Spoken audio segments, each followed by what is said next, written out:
Ayan! Malapit ko nang matapos nung dinadrawing ko si Among Us.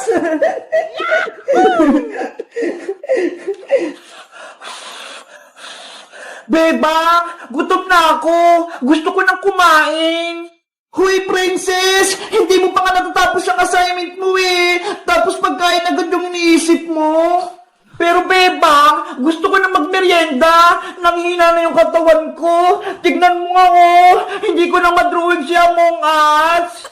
Bahala ka. Basta ako, tatapusin ko muna itong pinagagawa ni Teacher Magda.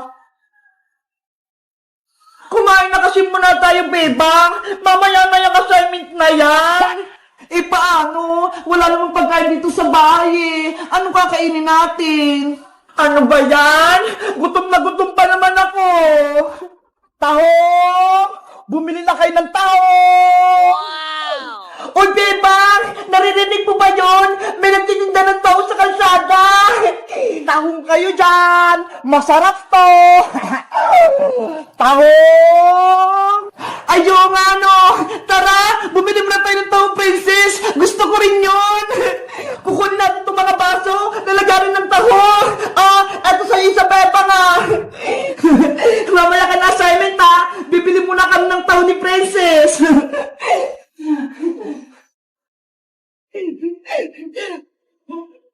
Nasaan yung nagtitinda ng taho? Tahong! Tahong! Ay, bebang! Ayun si Boyang, oh! Siya pala nagtitinda ng taho! Bayang! Pabili kami ni Princess ng taho mo! Ay! Si Bebang pati si Princess! Bibili ng paninda ko! Sa wakas, magkakabenta na ako! Magkano bibili niyo, Bebang? Isang baso sa akin, Boyong! Punuin mo to, ha! Ako rin, Boyong! Isang baso! Para mabusog ako! 20 pesos ang isang baso! Akin na yung mga bayad nyo! Sigurista ka naman, Boyong! Magbabayad naman kami, ha! Akin na, princess! Baka sabihin mo utang eh, tapos hindi ka magbayad. Eto na yung bayad ko. Eto naman yung bayad ko. Yahoo! May 40 pesos na ako. Sigurado yung mga masarap yan tao mo, Boyong, ha? Dapat mainit-init pa yan. Oo naman! Oh no! Isang baso kay Bebang, isang baso kay princess.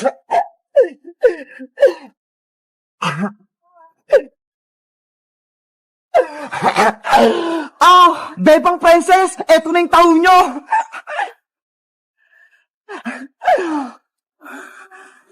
Hala, Boyong, ano to? Bakit taho nyo nasa baso?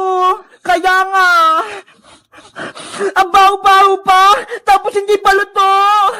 Tahong naman talaga yung binibenta ko Sabi ko, tahong, hindi taho. Ano ba yan? Ang pagkakarinig namin? Taho? Yun pala tahong? Magmimerienda pa naman sana kami ni Princess. Ay, Bayang! Ayaw ka nitong tahong mo! Hindi ito makakain! Ibalik mo yung pera ko! Naku! Hindi na pwede, Princess, no? Nagbayad na kayo, kaya akin na yung pera nyo. Madaya ka naman, Boyong! Dapat, sa palengke ka nagtitinda nitong tahong na to, hindi dito sa may kalsada. Akala tuloy namin, tahong yung binibenta mo. Kasalanan nyo yan! Mali yung pantinig nyo! Ang sinisigaw ko, tahong! Hindi taho! Tinatawan mo ba kami? Ibalik mo yung pera namin!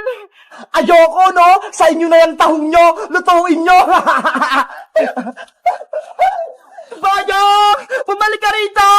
Ayoko itong tahong mo! Tara na nga, princess! Bumalik na tayo sa loob! Tapusin na lang natin yung assignment natin! Ano ba yan? Gutom na ako eh! Tahong! Tahong! Bumili na kayo ng tahong! Hello guys! Magandang araw! Ako si Boyong! Si Bebang, pati si Princess, akala nila tahong yung binibenta ko!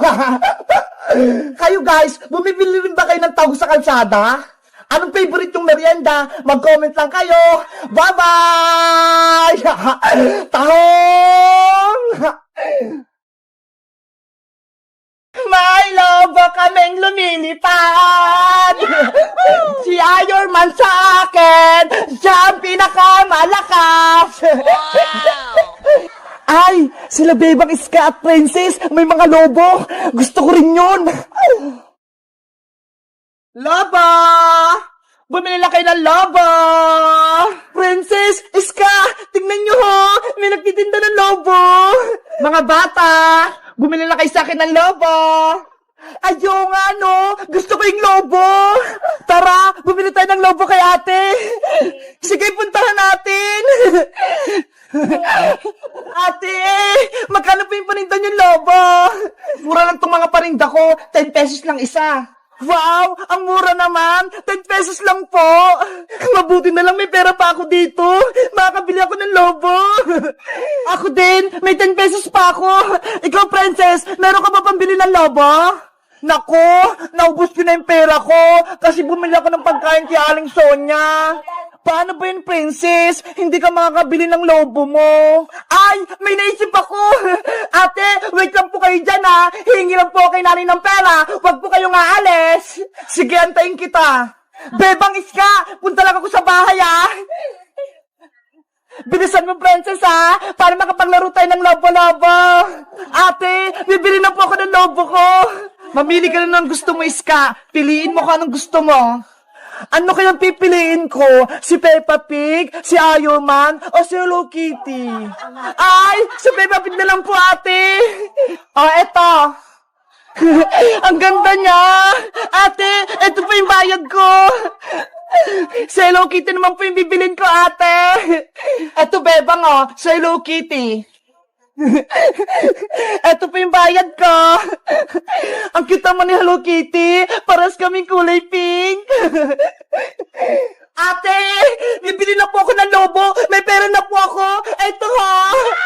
Eto na lang natitirang lobo, Princess. Hala, si Iron Man. Ayaw ko po niyan, ate. Wala na po bang iba? Wala na he. Last na to.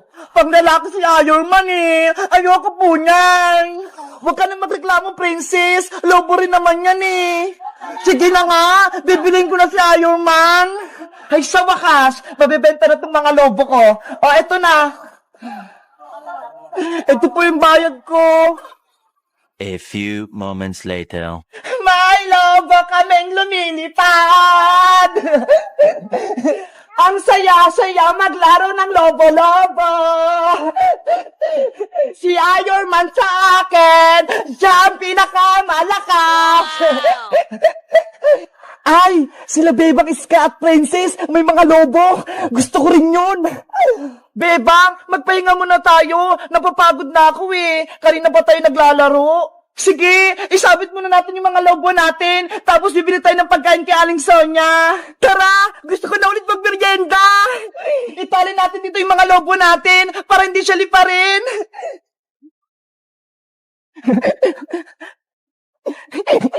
Mga lobo, dito muna kayo Huwag kayong lilipat, babalik kami. Ayun, iniwan nila yung mga lobo. Mga 3 lobo, akin na kayo. Oh, no! Yahoo! May mga lobo na ako. Ang lakas ng hangin. Nililipad ako. Sino yun? May sumisigaw. Bebang, tulungan niyo ako.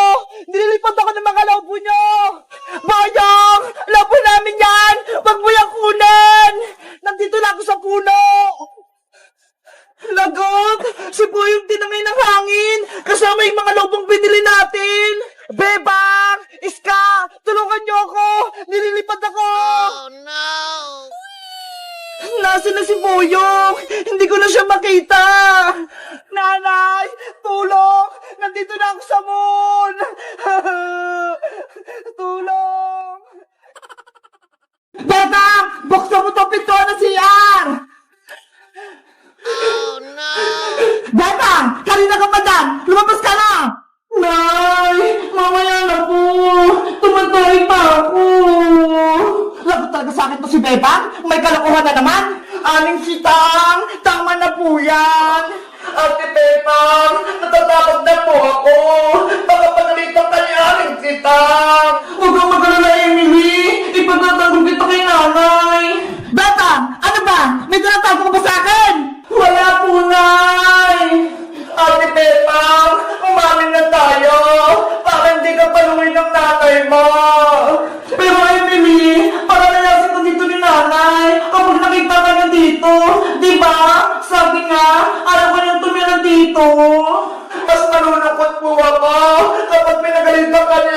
si Tang! Saan ka na pupunta kapag pinalis ka ni nanay? Diba?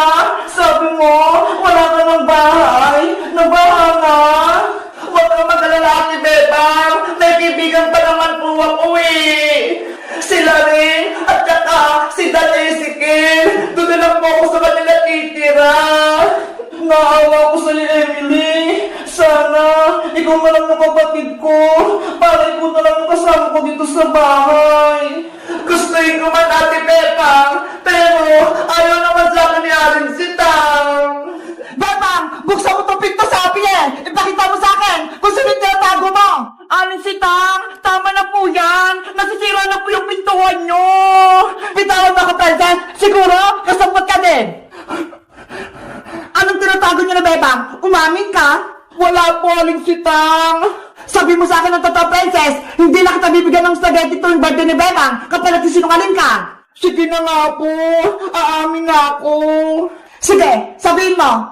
Si Bebang po, may tinatagong sikreto. Ano nga ang sikreto? Pinapatulog po ni Bebang si Emily doon sa taas ng bahay nyo, sa may bayan. Ano? Si Emily? Pinatutulog dito ni Bebang sa bahay? Opo. Sinasabi ko na nga, be. Bebang, lumabas ka dyan! Emily, anong gagawin natin? Ate Bebang, lumabas na tayo. Umami na tayo kay Aling Sitang. Sige na nga, wala na naman tayong takas eh. Sagot lang po, Nay. Lalabas na ako.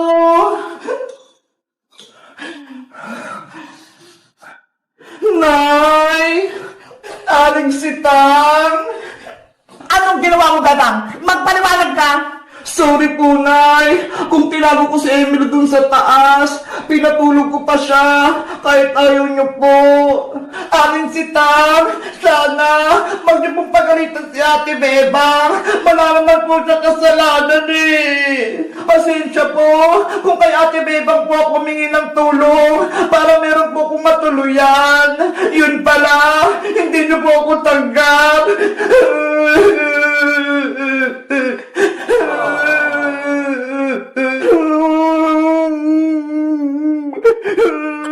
Sorry po talaga, Aling Sitang.